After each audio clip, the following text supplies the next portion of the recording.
Hi, welcome to Executive Checkpoint, a podcast where we dive into the insights and experiences of leaders shaping the future of technology and security. Welcome to a new episode. Today, we are exploring the future of entrance systems and facility security, a space that is rapidly evolving with new innovations, from advanced biometric access control to AI-powered surveillance, where we're looking at how technology is transforming the way businesses secure their facilities. We'll discuss how and why modern entrance systems are not more than just gates and doors. They're integrated parts of a seamless, secure operation that enhances both safety and efficiency. Today, we're joined by a visionary in the security industry, Eric Mager, founder and CEO of Avant-Garde. Eric has spent over 2 decades at the helm of security innovation, helping shape the future of physical and integrated security systems. In today's episode, we'll explore his journey, insights, and how he's keeping ahead of the industry trends and how he envisions the future of security. Get ready for an insightful conversation with a true industry leader. Eric, it's a pleasure to have you. It's been a minute since you and I have a one-on-one, so this is going to be a perfect conversation. Thank you for joining us. Thanks for welcoming me. So, Eric, as always, let's start from the beginning. We've known each other for some time now, but I've never asked you, so how did you get involved with security? What was that point? What industry you came from, or were you always in security? Share a little bit about your background. Great question. So, no, I haven't always been in security. In fact, the first part of my career was I was in the audio and video industry. We had a audio and video integration company, and I sold that company and was trying to decide what my next moves were going to be. And at the time, in fact, it's still happening. A lot of active shooter events on my television screen every night, and I started giving a lot of thought to what are the practical ways that we can make buildings safer for people that come to work every day. And ultimately, I decided I wanted to focus on security entrance systems and started doing some research into what kind of companies really existed. And I started looking a lot at turnstiles in particular. And I sort of assumed that there was companies that focused in on that in the contractor service provider context. There were manufacturers that did it, but not really people that went out there and actually kind of helped the customer identify and install the solution. And it turned out there really wasn't one. And I was astonished. There really wasn't a company that just did that. And certainly nobody doing it at any kind of wide scale. And so that's when I decided that that's what sort of the next chapter of my professional life was going to be. And here we are. So what was that progression from starting the business, thinking that you have the right idea, to sort of not maybe where you guys are today, because there's a lot more to your company today that the gates and turnstiles, right? So what was that progression? Was it easy? It was definitely not easy. In fact, I remember when I came up with the idea of what Avant-Garde is, I didn't even have a name for it at the time. I went to one of the largest manufacturers in the country and I visited the owner and I pitched my idea to him and I was like, I want to represent your products and I like what you guys are doing and I want that to be part of my product portfolio. And I remember him telling me, man, that's just not how entrance systems are done. Entrance systems are sold, optical turnstiles are sold through security integrators, full height turnstiles are sold through fence contractors, and security doors are sold through door contractors. And so I kind of felt like a little bit, I don't want to say the wind taken out of me, but I sort of initially was like, I felt like I had a great idea. And here's somebody tell me my idea was not a very good idea, or it was crazy, or was never going to work, was not what I was looking for. But I think in some ways that sort of inspired me more. I'm the type of guy that probably is pretty stubborn on something like that. So I decided to proceed anyway, because I was just convinced that the market needed what we wanted to do. And there was a lot of setbacks along the way, trust me. So, but it's like most entrepreneurs, they remember the good times and the learning process, that the painful path, right? That's I think the biggest benefit. So today you guys have how many employees do you have? Right now we have about 35 between Avant-Garde and Ryzen, and the bulk of those being with Avant-Garde. That's, company's been around for a long time, and we have just a great, wonderful team at Avant-Garde. They make what I do look easy. Without them, I would be in serious trouble. Yeah, it's definitely always a team effort. So, what are you guys currently working on? What's your what innovations are you placing in the industry from a physical security standpoint of view? What are you guys working on that is exciting for you guys? Yeah, no, that's a great question. So we have a huge push in the construction part of security right now. Construction security has become a major concern of our end user partners and our general contractor partners that we do a lot of business with. And insurance costs have really risen from everything from hurricanes and natural disasters to workplace incidents. So general contractors are looking for ways to reduce that cost and putting good security, safety, compliance measures in place on these large projects, particularly data center projects, batteries, chip manufacturing. Safety and compliance is a huge thing. So we're developing a whole ton of products and services and software solutions around that in particular to give these general contractors better solutions and be able to lower some of their cost in practical ways, but also in terms of their insurance costs. So that's a really big one for us right now. Probably is eating a lot of my time at the moment. Got it.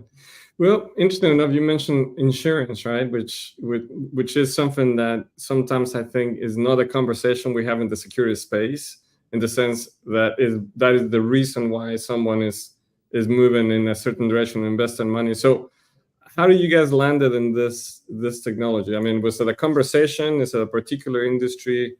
That's a great question. We had a customer that came to us and they said, you've been doing our perimeter security solutions for many, many years. And this particular customer owns a part of their business unit is theme and amusement parks. They came to us and said, we want some portable turnstile solutions for these buildings, these attractions, and so on and so forth.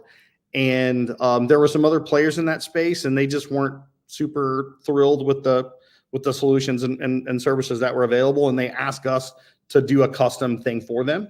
And we sort of reluctantly agreed to it. Honestly, at the beginning, I thought, hey, we're kind of getting out of our lane a little bit here. But they were very insistent. And so we did it and they loved it. And as a result, that kind of gave birth to a huge part of our growing business, which is our Pegasus products, which are portable, on-demand, entrance system solutions of all different shapes and sizes. For construction projects entrance, right? Is that what I understand? Yeah. So, and that was really kind of customer driven. The customer we told them no, and they wouldn't take no for an answer. And when we got done with the project, it got interrupted during COVID, because, and then they came back to it and picked up the ball again. But at the end of the project, we looked at what we had done and said, this is a really cool product. We think a lot of other people are going to want this. And so it went from being a one-off into an important part of our business going forward.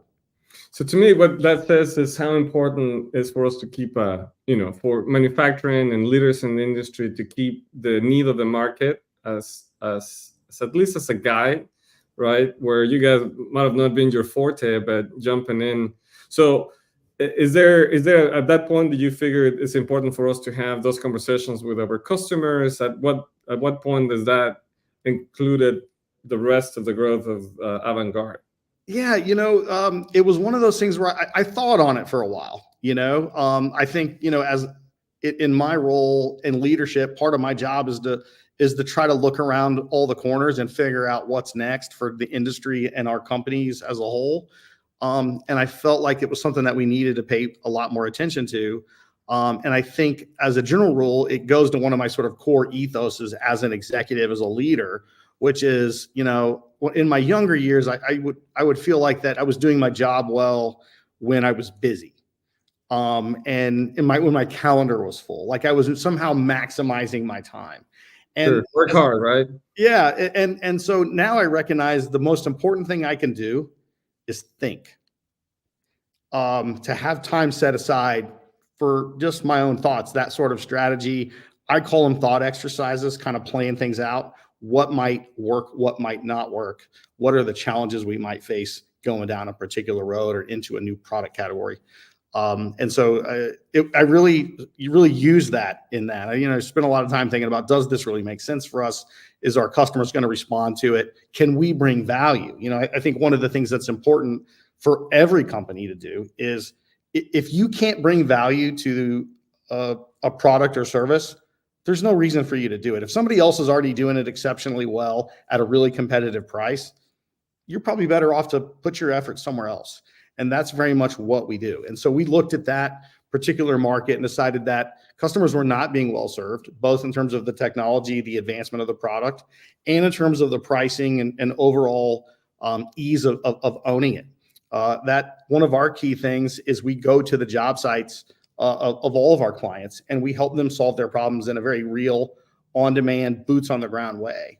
And we don't just expect them to solve their problems on their own. If they want to, that's of course perfectly fine. But the vast majority of them don't want to do that. They want us to just deal with it. And so we want to bring that to that part of the business as well. So that's what ultimately made me feel like this makes sense for us. And so we really kind of underestimated on the front side the size of that construction security business. So it's been really big for us to focus in on it. And the reaction, frankly, in the market has been vastly beyond our expectations. That's fantastic.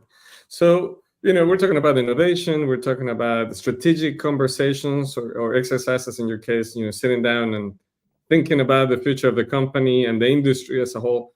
Where did you see the evolution of the physical security industry? I mean, we briefly touched base on AI, and what are your feelings about it? Where do you see physical security fit in? Where do you see you guys bringing AI possibly to any portion of your business? No, that's a great question. I'm getting it from a lot from customers. They feel like they need to ask about AI. Some of them don't really know why. It's like a buzzword. They feel like they don't want to get left behind. Mm-hmm. And so we're a little bit conservative on that front. We want to make sure stuff really works. I think the only thing worse than not having something deployed is having something deployed that you think works that actually doesn't. So we're really cautious to make sure that what we show a customer is super reliable. And to be honest, a lot of that's still emerging. As we were talking before, one of the things that I kind of relate to AI at the moment, and this is going to change, but at the moment, it's like the gold rush of 1849. Like I told you, there's not that many people actually finding gold, but all the people selling goods and supplies to the people looking have a really great business. And so we're coming at it with caution. Things like facial recognition obviously have an AI component to them, and that technology is starting to get good. And it really hasn't been that great, up to this point. So we're starting to use it on our interest system solutions. We're still seeing a lot of customers with hesitation, privacy concerns and HR concerns of all shapes and sizes. But I think that will pass. And so that's coming. I think certainly with entrance systems, the cost of turnstile technologies is coming down. So you're seeing them be more widely deployed, and more customers are using them in different places. And so for us, we're trying to adapt to that. For the last couple of years, we're seeing entrance systems deployed in healthcare in ways that we never could have anticipated a decade ago. And so those customers have completely new needs and obstacles and challenges in deploying those solutions. So that's part of that solution. I get asked about AI probably once a day, if not more, by a customer. Yeah, right now it's a whole lot of talk and not a lot of action, unfortunately, still. But I think that is going to change rapidly. The products are coming, and the existence of AI is going to actually accelerate how fast those products can come to market. So it's going to be a big wave, and it's going to be fun. I'm telling my customers to exercise caution. I say to my customers all the time, if you can't get it from Avant-Garde, you don't want it. And why I say that is because we don't sell something that hasn't been vetted thoroughly and made sure it works. That's part of the value we bring to those customers who depend on us to help guide them in these entrance systems decisions. So we're very cautious about it. I think, to agree with you, I think that the reactionary, we saw it with COVID. There was a lot of reactionary buying. And to your point, there was such a disruption in the market because there were companies that were created just to sell some level of technology that people thought they needed, and it was not it. I think AI, taking a more strategic, more careful, more analytical standpoint of view as a end user, as a manufacturer, and as a provider, in this case of technology, like you guys, I mean, it's good for your business, right? Because at the end, if you deploy it and it does not work, then there's some value lost in the marketplace from the brand, from you guys, and that is very, very expensive. So yeah, to your point, there's a trust cost. If we recommend something and it doesn't meet their expectations, we lose some of our credibility. So we've got to really work hard to understand what they want on the front side. I mean, it's very easy for salespeople when a customer says, "I want to buy a widget," to just sell them a widget, instead of saying, "Well, why do you think you want it? What problem are you trying to solve? Is this really going to do what you think it's going to do?"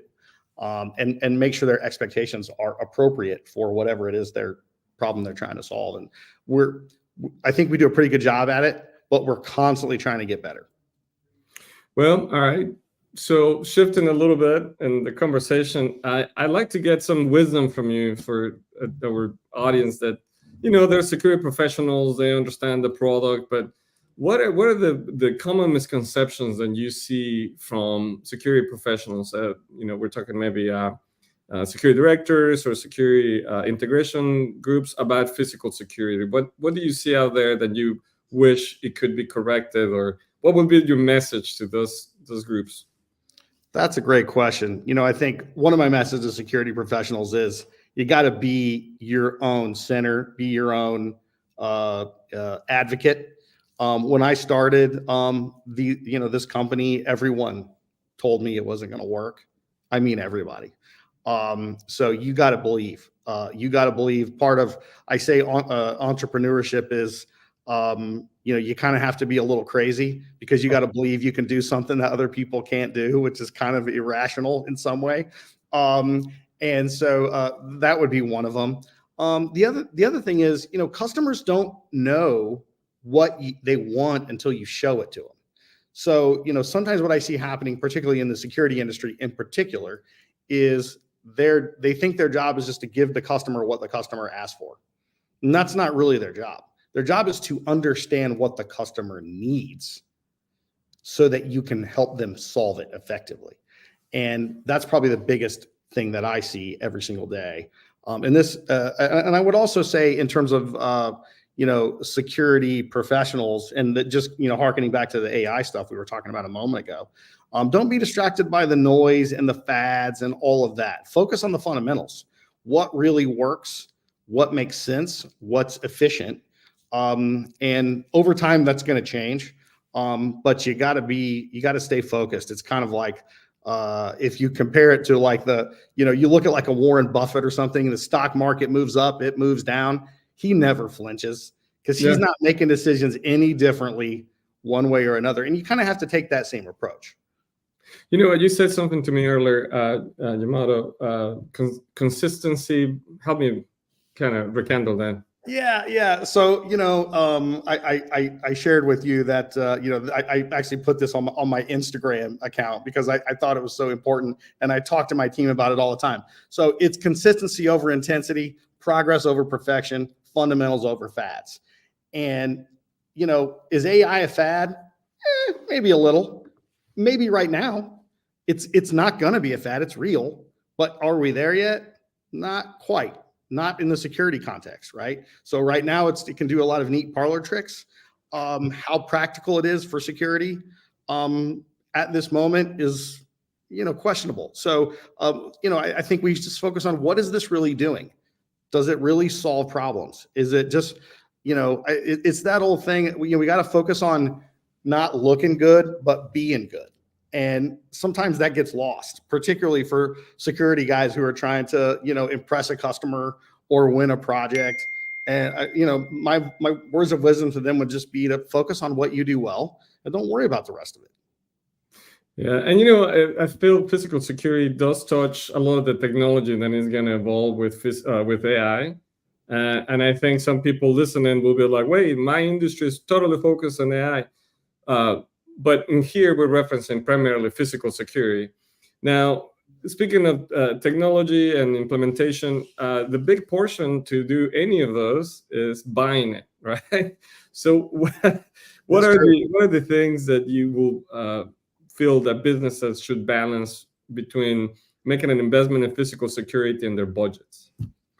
That is probably every customer is like big, every decision maker in the security space. If you're a global security director or whatever the case may be, that's the thorn in your side every day. You're trying to balance things. Okay. I think that it starts with being realistic. Sometimes I'll be in a conversation with a decision maker and they say things that make it clear that they think that they're going to write us a PO or write us a check and that all their problems are going to go away. And that's just not the case. What all of us do in the security industry is give our customers tools. And if those tools aren't used correctly, then it's like any other tool. It's not worth anything. Right. So I don't care how fancy it is or how great somebody tells you it is. If you don't know how to use the tool, it's not going to be worthwhile. And I think that's my biggest thing. I think also you're seeing with these systems, Tino, getting more complex, everything from entrance systems to camera-based AI technologies and everything in between. I think you're seeing the rise of companies that are like Avant-Garde. They're specialists. And I think that this increasing technological advancement and the complexity of those technologies is going to mean specialists are going to be more and more important. This is like in healthcare. We're an entrance system specialist and we work for integrators. We work for end users. We work for all these different people. They come to us because they recognize that we do this every single day. The same way, if you go to your general practitioner because your knee hurts, they send you to an orthopedic guy because that's what they do. They're not knee experts, right? And so it's kind of like when you go to your security integrator and they start talking about, I need a security revolving door or a vehicle gate or a turnstile. They're like, well, let's get Avant-Garde in here to help us with this, right? Because we need that specialist that is a part of this conversation. And I think that's going to happen more, especially with the AI technologies that we know are coming. There's going to be companies that just do that, and they are working in partnership with a security integrator to deliver a solution that really does what the customer wants. So I think that's another big mistake that I see is people thinking that just one guy or one company can solve all their problems. And they want the whole, you hear this a lot, the one throat to choke or whatever sort of thought process. And as simple as that is, and as easy as that would be to just, if it was only that simple, right? It really just isn't that simple. And so I think that's an important reality as well that I see all the time. So Eric, what's the one part of your job that you enjoyed the most? I'm not gonna lie, it's winning. I am super competitive, and so I love to win. That's my favorite thing about my job, when we win a project or win an account. But the truth is, I love my job because it gives me the ability to solve problems for people, and that's extremely gratifying. And the other thing I love about my job is getting to do a job that I love doing, but with people I love doing it with. And I think that's really hard to find. So when I wake up every day, I remember I've always been a Steve Jobs fan. He gave a commencement address at Stanford. And one of the things he said in that address was, I wake up every morning and I look in the mirror and I ask myself, am I doing today what I want to be doing? And when the answer is no too many days in a row, it's time to make a change.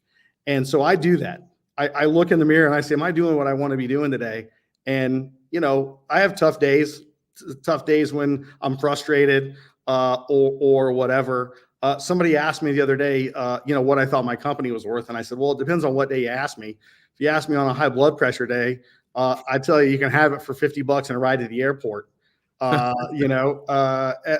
it's so true. But for the most part, I really like what I do. And if I didn't, I would probably do something else. So I love the opportunity to come in every day and see a whole team of people working towards a common mission.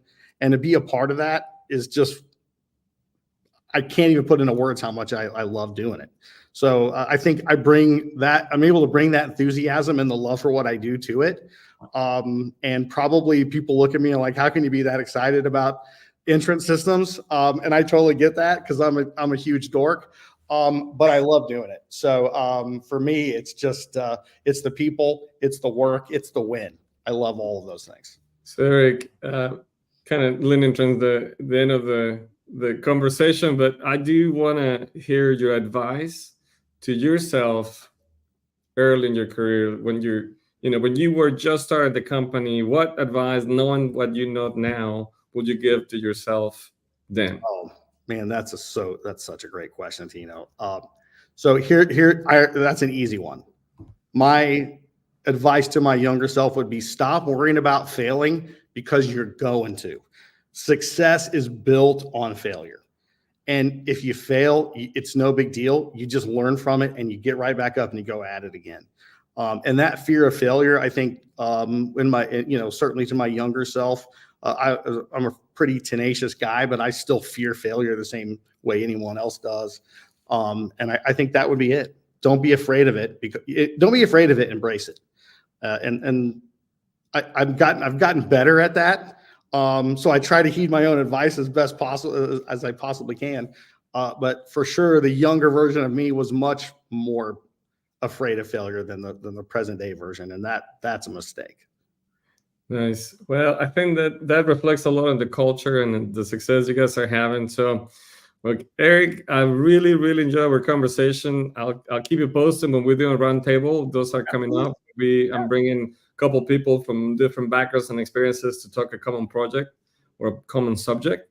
And so, if you're open, we'll love to have you back. Would love to. Thanks for having me. Absolutely. And Eric, any final thoughts as far as where can we find you? Companies, I know that you have obviously Avant-Garde, but we didn't even touch base on your other business, your other company in manufacturing.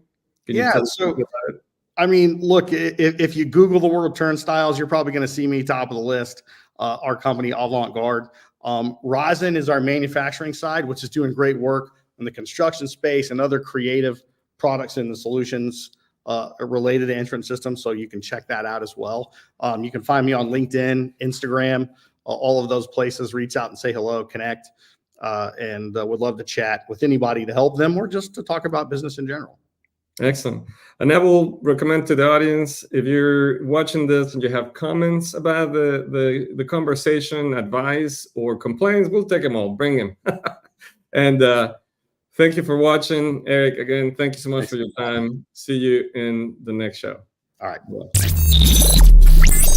Bye.